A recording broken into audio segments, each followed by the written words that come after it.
Shalom jemaat gereja Isa Al-Masih Menteng Pulo yang terkasih. Puji nama Tuhan, kita kembali lagi dalam hadirat Tuhan.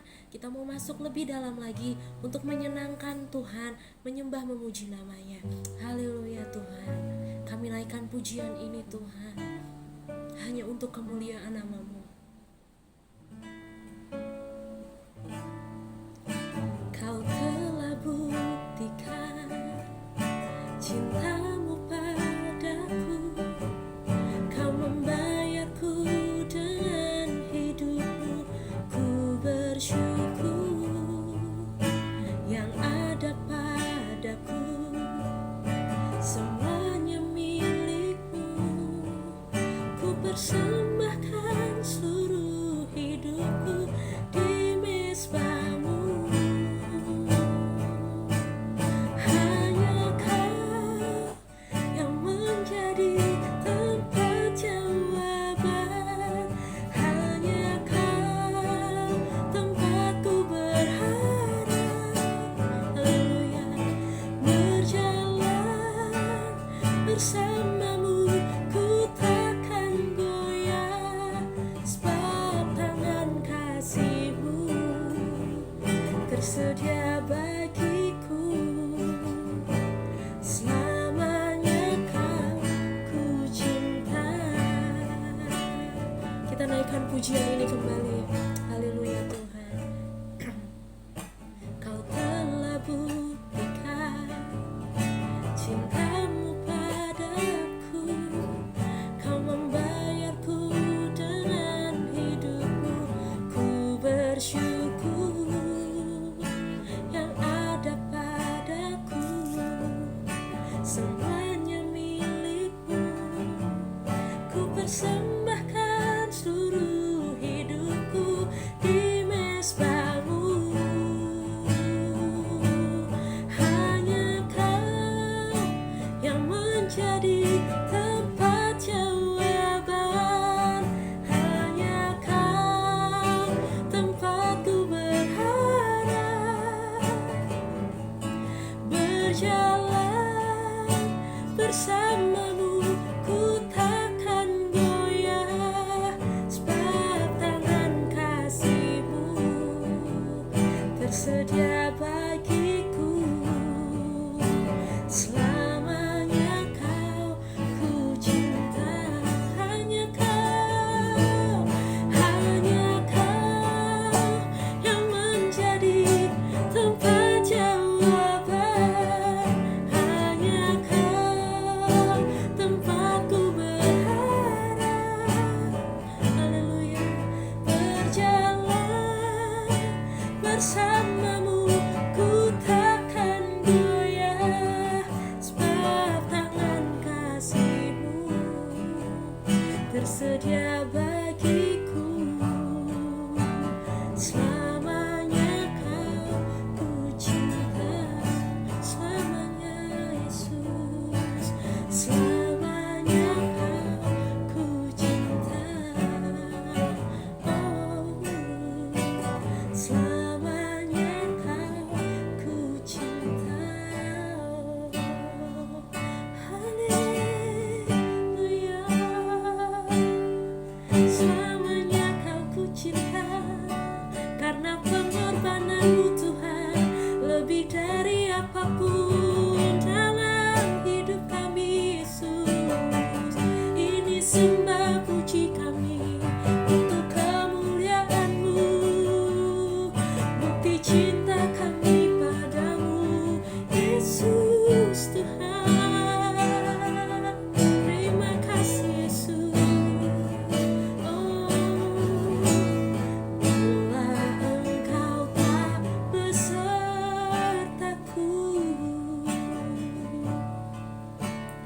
ku tak mau berjalan. Ku perlu Tuhan, pimpin langkahku dengan kasih karunia-Mu. Pimpin langkahku setiap waktu.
setiap waktu berjalan dalam roh-Mu. Nyatakan Tuhan, nyatakan Tuhan kemuliaan-Mu, dan berjalanlah denganku. Nyatakan Yesus, nyatakan Tuhan kemuliaan-Mu, dan berjalanlah denganku. Nyatakan Tuhan, nyatakan Tuhan kemuliaan-Mu, dan berjalanlah denganku. Haleluya. Terima kasih Yesus Tuhan. Ini puji sembah kami Tuhan. Haleluya Tuhan. Terima kasih Tuhan. Ini puji sembah kami Tuhan.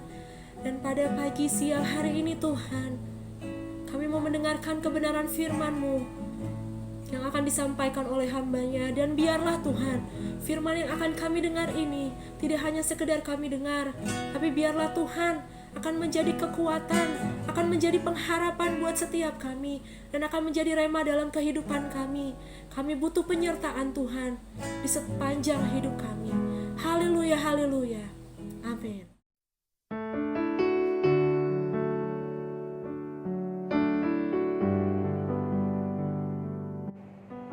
Shalom Bapak Ibu Saudara yang terkasih dalam Tuhan. Senang sekali bisa kembali berjumpa dengan Bapak Ibu Saudara dalam ibadah kita pada minggu hari ini. Sebelumnya, mari, sebelum kita belajar firman Tuhan, kita tundukkan kepala, kita berdoa. Bapa, dalam nama Yesus, terima kasih Tuhan atas segala berkat-Mu, sehingga pada hari ini kami bisa ada sebagaimana kami ada. Ini bukan karena kehebatan kami, tetapi sepenuhnya karena kasih karunia Tuhan yang luar biasa buat kami. Tuhan selalu ada bagi kami di setiap saat kami membutuhkan Tuhan. Tuhan selalu ada, dan Tuhan tidak pernah meninggalkan kami. Terima kasih Bapa atas segalanya. Izinkan kami Tuhan pada hari ini, setelah kami memuji dan memuliakan nama Tuhan, kami akan belajar mengenai kebenaran firman Tuhan. Karena firman itu yang akan membebaskan kami, yang akan memerdekakan kami. Dan di dalam Yesus Kristus Tuhan yang kami percayai, firman itu akan nyata dalam kehidupan kami. Terpujilah Engkau kekal selama-lamanya. Dalam nama Yesus kami berdoa. Haleluya. Amin. Nah, Bapak Ibu Saudara yang terkasih dalam Tuhan, ada banyak hal-hal yang tidak bisa kita prediksi dapat terjadi dalam kehidupan kita. Terutama hal-hal yang menyakitkan, itu bisa terjadi kapan saja. Saya pikir dengan adanya teknologi yang canggih, maka masalah itu bakal bisa dihadapi tidak lebih sulit dari sebelumnya. Dan banyak orang yang berkata mengenai perdamaian, banyak orang berkata mengenai kesatuan, banyak orang berkata mengenai persaudaraan. Tetapi ternyata perang bisa saja terjadi. Karena itu Bapak Ibu Saudara, tidak ada pilihan lain selain kita berlindung kepada Tuhan. Tidak ada pilihan lain selain kita berdoa dan kita mengandalkan Tuhan. Tidak ada pilihan lain selain kita berserah pada Tuhan. Kita melakukan tugas kita, Tuhan akan melakukan tugasnya untuk menjaga kita. Nah, dalam bacaan kita hari ini, Tuhan adalah benteng hidupku. Mazmur 27 ayat 1. Merupakan firman Tuhan yang akan kita pelajari secara singkat, dan saya yakin dengan pimpinan Roh Kudus, saudara dan saya akan maju terus bersama-sama dengan Tuhan. Karena Dia adalah benteng, Dia adalah terang, Dia adalah keselamatan. Mari kita buka sama-sama Alkitab kita. Mazmur 27 ayat 1 sampai 4. Saya akan bacakan.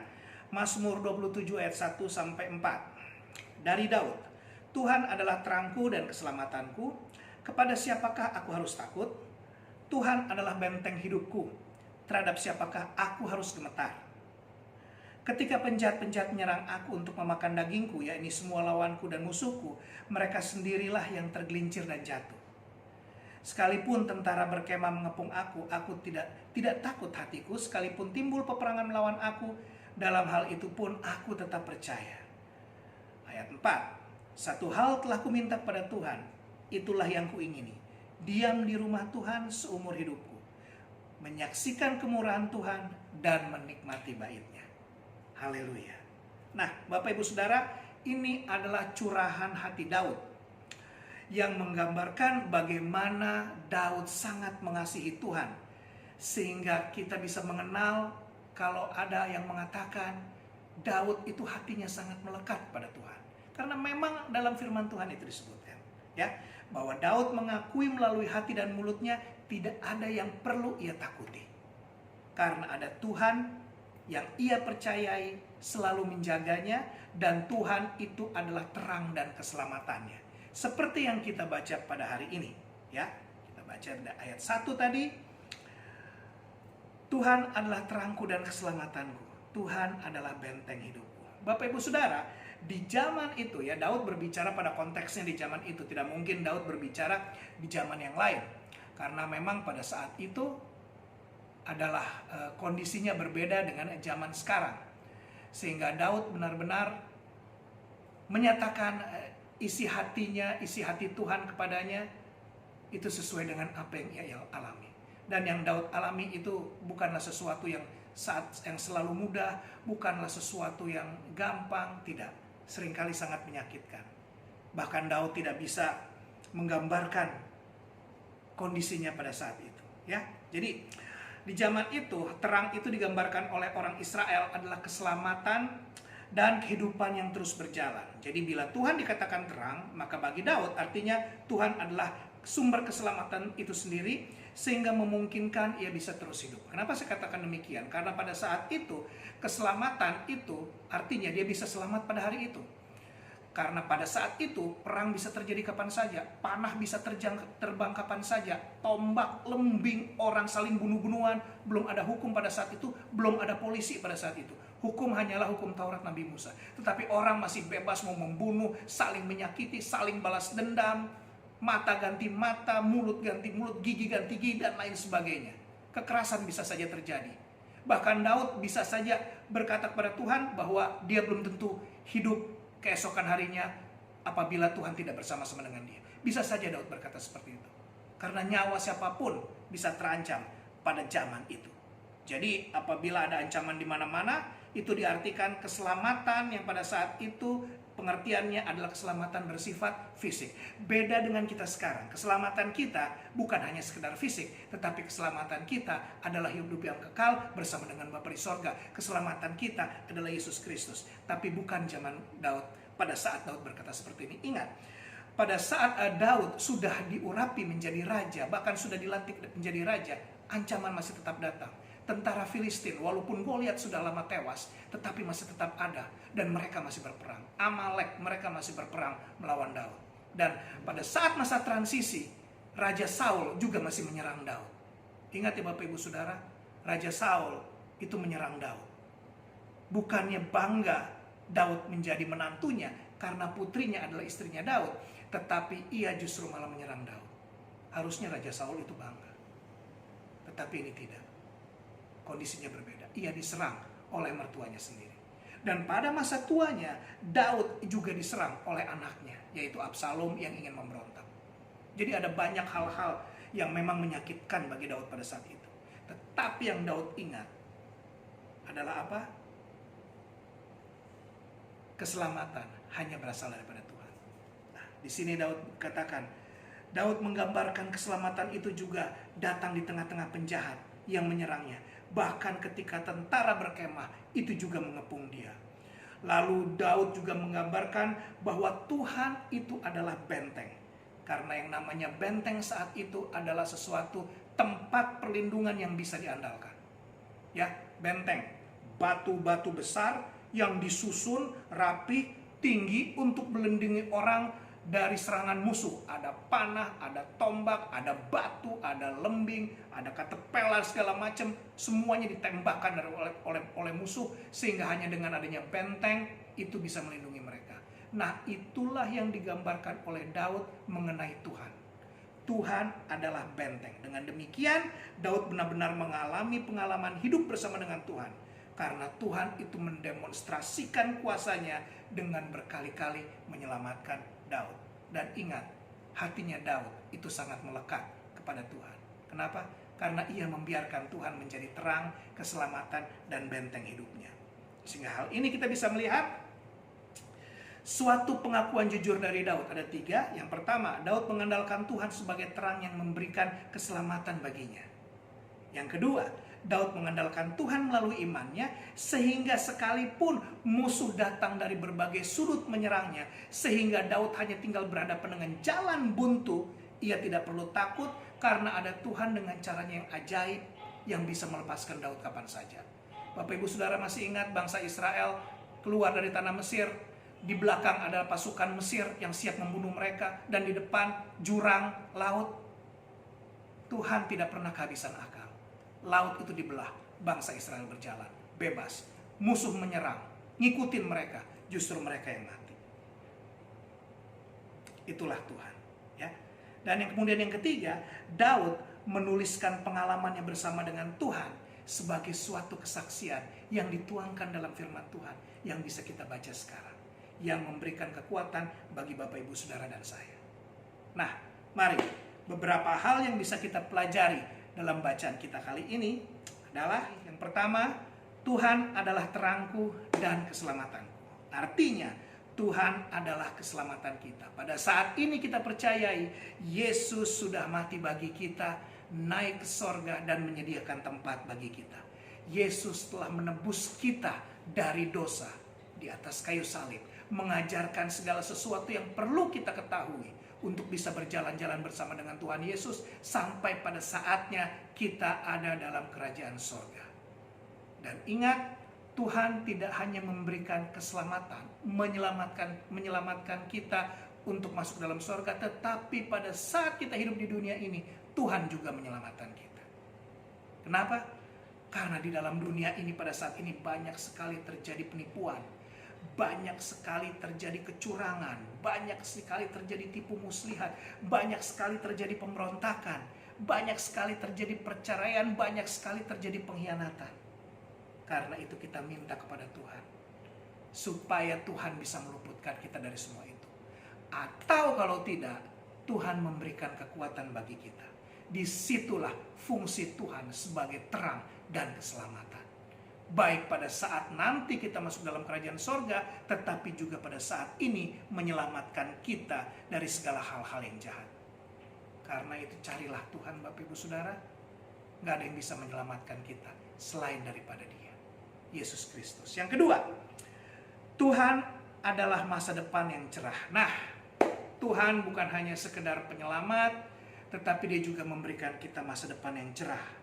Karena kita telah mengenal Yesus, dan Yesus yang menjaga kita serta menuntun kita dalam bentuk Roh Kudus. Ingat ya, Roh Kudus itulah Tuhan Yesus sendiri. Yaitu rohnya yang ada dalam hati saudara dan saya. Dan Yesus itu yang menjamin masa depan kita. Kenapa? Karena ada dalam firman Tuhan. Sederhana. Matius 6 ayat 31-34. Saya akan bacakan buat Bapak Ibu Saudara. Matius 6 ayat 31-34. Sebab itu janganlah kamu khawatir dan berkata, apakah yang akan kami makan? Apakah yang akan kami minum? Apakah yang akan kami pakai? Semua itu dicari bangsa-bangsa yang tidak mengenal Allah. Akan tetapi Bapamu yang di sorga tahu bahwa kamu memerlukan semuanya itu. Namun carilah dahulu kerajaan Allah dan kebenarannya, maka semuanya itu akan ditambahkan kepadamu. Sebab itu janganlah kamu khawatir akan hari besok, karena hari besok mempunyai kesusahannya sendiri. Kesusahan sehari cukuplah untuk sehari. Artinya apa Bapak Ibu Saudara? Tidak ada yang perlu dikhawatirkan. Betul, kondisinya menyakitkan. Betul, kondisinya kadang-kadang tidak bisa kita terima. Betul, kondisinya mengecewakan. Betul, kondisinya membuat hawa nafsu kita menjadi tinggi. Betul, kondisinya seperti tidak bisa digambarkan apa yang kita alami. Dan itu bisa terjadi kapan saja. Apakah itu di masa lalu maupun masa sekarang. Tetapi Alkitab berkata, carilah Tuhan, maka segala yang kita butuhkan akan ditambahkan. Apa yang tadinya kita belum punya akan kita miliki. Kenapa? Karena kita memiliki kesabaran. Karena kita memiliki Roh Kudus yang membimbing kita dan memberitahu bahwa masa depan kita cerah secerah janji-janji Tuhan.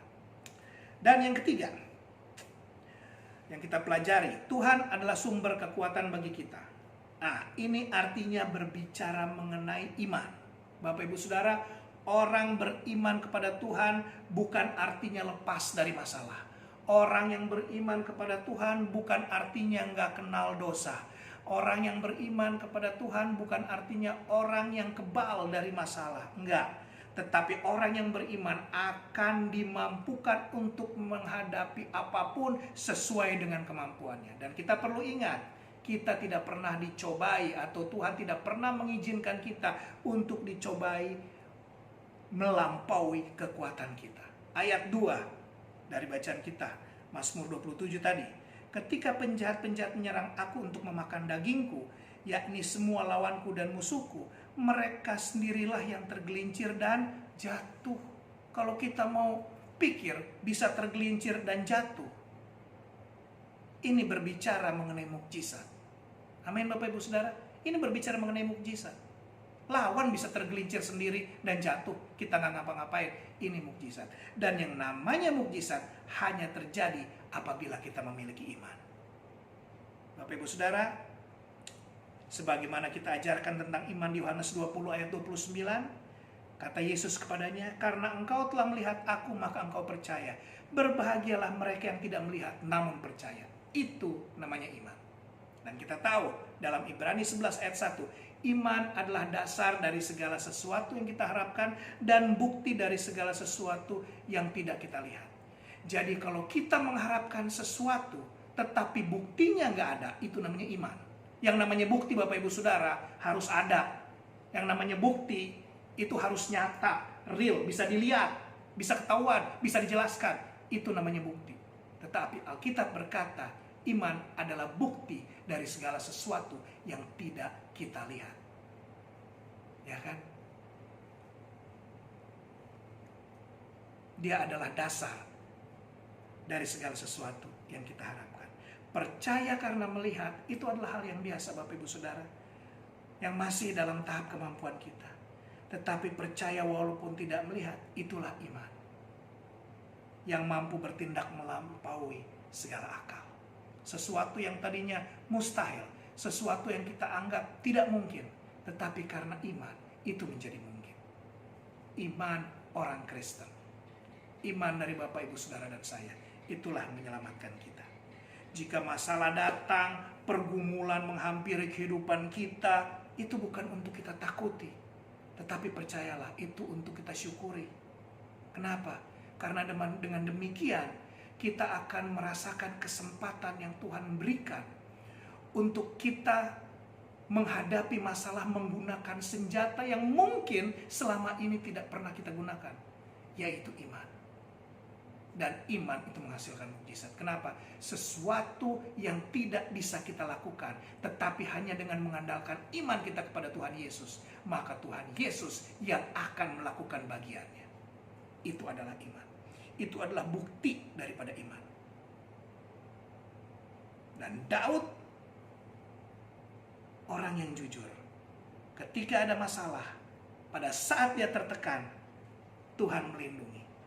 Sebab tidak ada yang bisa dilakukan olehnya, karena itu adalah bagian dari Tuhan. Sama Bapak Ibu Saudara dan saya, kita harus tahu ada hal-hal yang perlu kita lakukan bagian kita. Ada hal-hal yang Tuhan harus lakukan, karena itu di luar kemampuan kita. Jadi yang ketiga tadi Bapak Ibu Saudara apa? Tuhan adalah sumber kekuatan bagi kita, yang artinya kita berbicara mengenai iman. Dan yang keempat, Bapak Ibu Saudara, Tuhan adalah benteng. Nah, benteng ini yang tadi kita sempat bahas adalah sumber keamanan bagi kita. Bila ada orang yang bermaksud jahat kepada kita, Tuhan akan melindungi kita. Kenapa? Sebab apa yang tadi saya katakan tidak bisa kita lakukan, Tuhan yang menjadi bagian akan Tuhan lakukan. Dan Tuhan sendiri yang bertindak sesuai dengan apa yang Tuhan anggap baik. Kita harus bisa menerima. Mungkin sesuatu yang tidak mengenakan, mungkin sesuatu yang kita belum lihat, kita harus sabar. Gak bisa kita menyuruh Tuhan sesuai dengan apa yang kita inginkan. Mungkin tujuan kita sama, mungkin yang terjadi bisa sesuai dengan keinginan kita, tetapi semua boleh terjadi karena waktunya Tuhan. Semua boleh terjadi karena keinginan Tuhan. Ya, ayat yang ketiga, Tuhan adalah benteng. Sekalipun tentara berkemah mengepung aku, tidak takut hatiku. Sekalipun timbul peperangan melawan aku, dalam hal itu pun aku tetap percaya. Nah, inilah Tuhan adalah benteng. Karena dari itu saudara, mari kita sama-sama memperlakukan Tuhan adalah benteng. Kita tetap berserah kepada Tuhan. Kita tetap menyatakan hal-hal yang butuh perlindungan dari Tuhan. Itu kita sampaikan dalam setiap doa-doa kita. Dan ingat, doa orang benar akan sangat besar kuasanya. Ingat, doa orang benar, ya, bukan doanya yang benar, orangnya yang benar. Kuasanya akan sangat besar. Dan yang kelima, yang terakhir, amin, Bapak Ibu Saudara, Tuhan adalah sumber ketenangan. Kalau kita galau, kita mungkin putus asa, kita mungkin frustrasi, kita butuh ketenangan. Hanya datang kepada Yesus. Jangan datang ke hal-hal yang jahat. Jangan datang ke obat-obat terlarang. Jangan datang ke seks bebas. Jangan datang ke minuman-minuman keras yang memabukkan. Jangan datang ke kehidupan-kehidupan yang tidak baik. Datang kepada Yesus. Daud mengungkapkan sesuatu yang menggambarkan cintanya kepada Tuhan. Ya, ayat 4 saya akan bacakan. Mazmur 27 ayat 4. Satu hal telah kuminta kepada Tuhan, itulah yang kuingini. Diam di rumah Tuhan seumur hidupku, menyaksikan kemurahan Tuhan dan menikmati bait-Nya. Menyaksikan kemurahan Tuhan artinya apa? Yang pertama, mengingat akan kebaikan Tuhan di masa lalu. Saudara ingat waktu kita sakit, kita minta tolong kepada Tuhan, Tuhan sembuhkan. Saudara ingat waktu mungkin kita belum dapat pekerjaan zaman dulu, Tuhan berikan kita pekerjaan. Saudara ingat mungkin kita masih belum mengerti tentang bisnis zaman dulu, kita mendapatkan pelajaran dan Tuhan memberikan kita yang terbaik. Dan banyak hal lagi, kita masih belum mengerti pelayanan, kita masih belum mengerti tindakan-tindakan Tuhan yang aneh, tetapi luar biasa menjadi kesaksian dari kita. Semua Tuhan lakukan. Dan itu harus kita ingat setiap saat. Kenapa? Karena pada saat kita jatuh, pada saat kita lagi tertimpa masalah, kita harus ingat kebaikan Tuhan. Dulu Dia melakukan hal-hal yang ajaib. Karena kita tahu Tuhan Yesus itu adalah Tuhan yang sama dulu, sekarang, dan sampai selama-lamanya. Kalau Dia pernah melakukan hal yang ajaib pada kita, saat ini Tuhan juga bisa melakukan hal yang ajaib bagi kita. Amin. Dan yang kedua, menyaksikan kemurahan Tuhan. Itu artinya kita menyaksikan demonstrasi kehebatan Tuhan atas diri kita melalui siapapun. Ya, kita bisa mendapatkan pekerjaan, usaha kita berhasil, toko kita bisa laris dagangannya, sakit kita bisa sembuh. Tuhan itu mendemonstrasikan kehebatannya sehingga kita bisa bilang, hebat ya, Bapak itu hebat. Tuhan memberikan berkat buat dia sehingga dia bisa menerima saya untuk bekerja di tempat perusahaannya. Saya akan mendoakan Bapak itu. Hebat ya, Tuhan melalui dokter itu telah menyembuhkan saya. Tuhan Yesus ajaib. Saya akan mendoakan dokter itu juga. Banyak hal lainnya Bapak Ibu Saudara. Tetapi ingat, itu Tuhan pakai orang lain. Sehingga kita menyaksikan kehebatan Tuhan melalui orang lain. Tetapi hal yang penting juga adalah yang kedua apa? Menyaksikan demonstrasi kehebatan Tuhan yang memakai kita untuk menjadi berkat bagi orang lain. Itu juga Bapak Ibu Saudara jangan lupa. Jadi menyaksikan kemurahan Tuhan yang pertama apa? Menyaksikan demonstrasi kehebatan Tuhan melalui orang lain. Dan yang kedua, menyaksikan demonstrasi kehebatan Tuhan melalui diri kita. Minta kepada Tuhan, Tuhan pakai aku. Aku ingin melihat kehebatan Tuhan melalui diriku. Tuhan pakai secara luar biasa untuk menyelamatkan orang lain, untuk menolong orang lain, untuk menjadi berkat bagi orang lain. Tetapi ingat, mau jalani prosesnya, ya, bersama-sama dengan Tuhan. Dan yang kemudian yang kedua, Daud katakan apa? Menikmati bait-Nya. Bapak Ibu Saudara, bait di sini maksudnya adalah tempat kita berdoa, memuji dan menyembah Tuhan. Bisa di rumah kita, bisa di kamar, bisa di tempat tidur, bisa di ruangan dalam gereja, bisa di mana saja, tempat yang nyaman bagi kita untuk menjadikan tempat itu bait Tuhan. Tetapi saya mau katakan, bait tidak akan ada gunanya tanpa doa, pujian, dan penyembahan. Karena kalau tanpa doa, pujian, penyembahan, ya bait itu ya cuma tempat aja biasa. Mungkin kita di situ bisa main handphone, mungkin kita di situ bisa nonton video di telepon kita, mungkin bisa nonton YouTube, mungkin kita bisa berhubungan dengan orang lain lewat komunikasi, ya kan? Tetapi bait Tuhan itu harus ada doa, pujian, dan penyembahan. Jadi kalau kita berkata, aku menikmati bait Tuhan, artinya kita benar-benar termotivasi untuk berdoa, memuji, dan menyembah Tuhan. Dan ini hatinya Daud. Benar-benar termotivasi, menikmati baitnya. Saudara ingin menikmati sesuatu, menikmati makanan, menikmati minuman. Demikianlah menikmati baitnya. Doa, pujian, penyembahan. Ini bukan hanya sekedar doa yang terpaksa, gue orang Kristen nih, gue anak Tuhan, gue pelayan Tuhan, besok gue ada pekerjaan yang harus gue lakukan, besok gue mau buka toko, besok gue mau ngelamar pekerjaan, gue harus berdoa. Karena terpaksa, makanya berdoa. Bukan, menikmati baitnya, benar-benar menikmati. Itu yang dimiliki oleh hatinya Daud. Menikmati baitnya, menikmati pujian, menikmati doa, menikmati penyembahan. Levelnya dinaikkan Bapak Ibu Saudara. Bukan hanya terpaksa untuk berdoa pada saat lagi butuh, lagi susah. Enggak, anak-anak Tuhan enggak seperti itu. Dan kemudian dikatakan apa? Dalam firman Tuhan, diam di rumah Tuhan seumur hidupku. Diam di rumah Tuhan. Rumah Tuhan itu adalah tempat kita beribadah. Artinya demikian. Bisa kita artikan gereja, tetapi ingat, gereja itu bukanlah gedungnya, tetapi gereja adalah orangnya. Karena Tuhan Yesus berkata, di atas batu karang ini aku akan mendirikan jemaatku, dan alam maut tidak akan menguasainya. Engkau dan saya tidak akan tersentuh oleh kuasa kegelapan, karena ada Tuhan Yesus yang melindungi, ya kan? Nah, jadi kalau misalnya kita berbicara diam dalam rumah Tuhan, itu sama saja dengan kita berbicara, aku mau diam di dalam rumah Tuhan. Aku mau selalu beribadah hanya kepada Tuhan seumur hidupku. Karena rumah Tuhan adalah tempat beribadah. Tubuhku adalah rumah Tuhan, artinya tubuhku adalah tempat untuk aku beribadah. Tubuhku adalah alat untuk aku beribadah. Tubuhku adalah sosok untuk aku beribadah. Dan aku mau beribadah kepada Tuhan seumur hidupku. Itu artinya diam dalam rumah Tuhan seumur hidupku. Ya Bapak Ibu Saudara.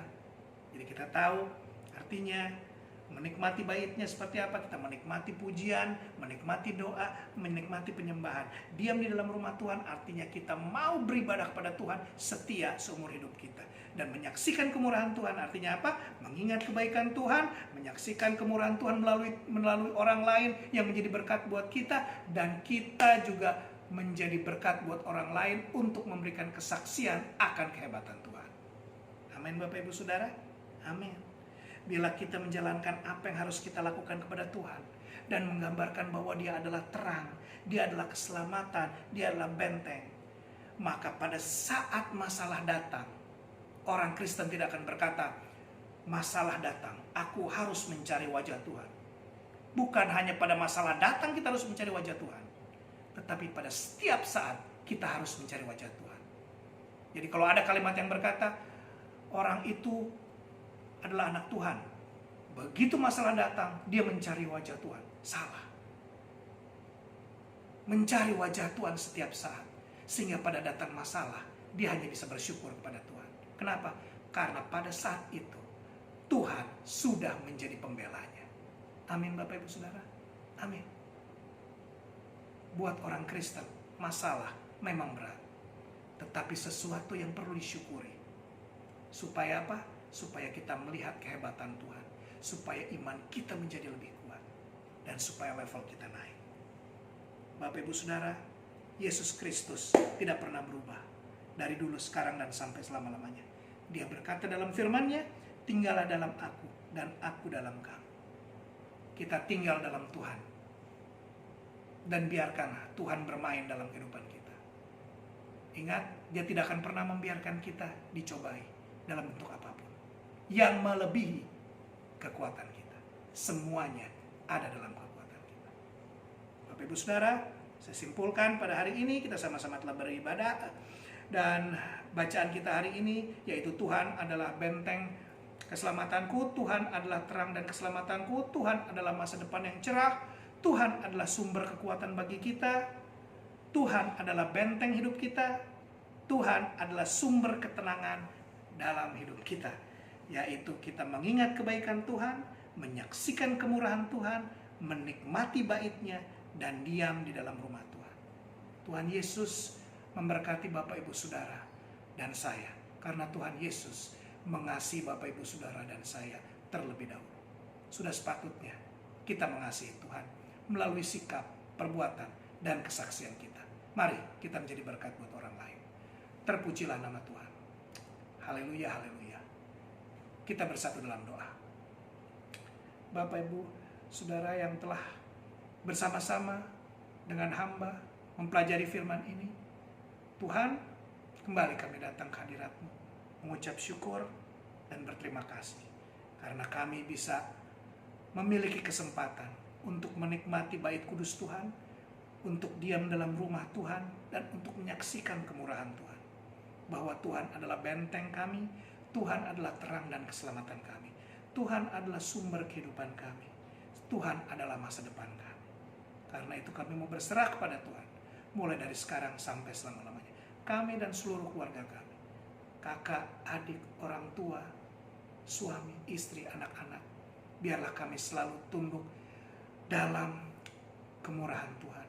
Kami selalu tunduk dalam aturan yang Tuhan berikan. Kami selalu tunduk dalam kuasa Tuhan. Bukan karena apa-apa, tetapi karena kami sadari Tuhan Yesus sangat mengasihi kami. Terima kasih Bapa di sorga. Kami mau berdoa tetap untuk seluruh jemaat Gereja Menteng Pulo. Tuhan, Engkau bantu kami. Engkau bantu mereka dalam setiap pergumulan, dalam setiap hal-hal yang mereka hadapi, supaya mereka tetap menyaksikan kehebatan Tuhan dalam kehidupan mereka. Terima kasih Bapa. Inilah doa kami. Pertemukan kami kembali dalam ibadah kami selanjutnya. Dalam nama Yesus kami berdoa. Haleluya. Amin.